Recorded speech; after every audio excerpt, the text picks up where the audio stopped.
January 21, 2019, 18.40 Iraq-wide Panama. At least 36 young men and women from refugee families were preparing to join Pope Francis, but visa problems and lack of funds are preventing them. Instead, meetings and moments of prayer will be held to show union with Pope Francis. The situation among refugees remains critical as limited resources cannot meet their many needs. Erbil, AsiaNews. A group of 36 young men and women from Iraqi Kurdistan, aged 18 to 23, were eager to participate in the upcoming World Youth Day, WYD, in Panama from 23 to the 27th of January. However, visa-related red tape sank their project, said Fr. Samir Yusuf, parish priest in the Diocese of Ahmadiyya, Kurdistan, speaking to AsiaNews. Over the past few years, the clergyman has helped thousands of Christian, Muslim and Yazidi refugees after they fled Mosul and the Nineveh plains in the summer of 2014 when the latter fell under the control of the Islamic State group. More than a year after the Caliphate's military defeat, the situation in our area is still one of great emergency and many needs, he explained. In organizing the WYD visit, he came up many obstacles. First of all, there was the time required to issue a visa, at least 6 months. Then, there was the lack of communication. We wrote several emails to Panama's diplomatic representation but received answers only in the last few days, after a long delay.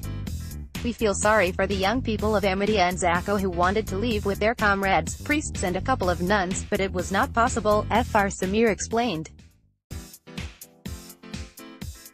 During the WYDs in Poland, when young Iraqis enjoyed AsiaNews' support, and Brazil, we had far fewer problems, and not only in terms of red tape. Another thing that penalized us was monetary.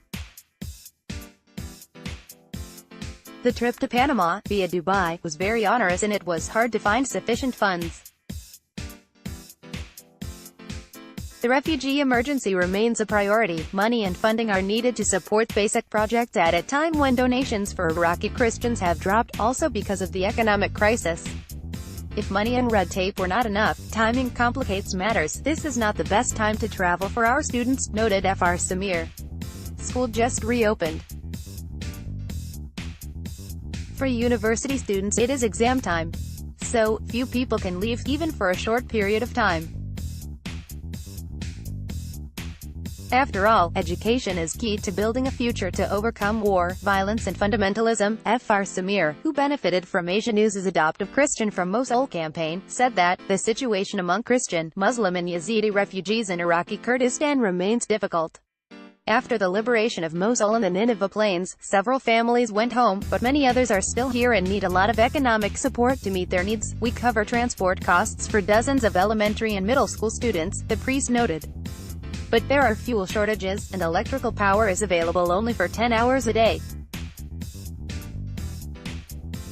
There is no work, it is hard to find clothes and medicines, and bad weather with heavy snow has made traveling difficult. With aid shortfalls a fact, refugees feel abandoned to themselves. In Iraqi Kurdistan, there is little money, whilst needs are huge and not all refugees are Christians. Still, problems and difficulties have not prevented young people from finding new forms of participation in the life of the Universal Church. For Fr. Samir, being present at the WYD is of course something else, but we will offer our prayers. Whilst taking into account students' needs, we will hold meetings and moments of prayer in union with Pope Francis and young people from around the world.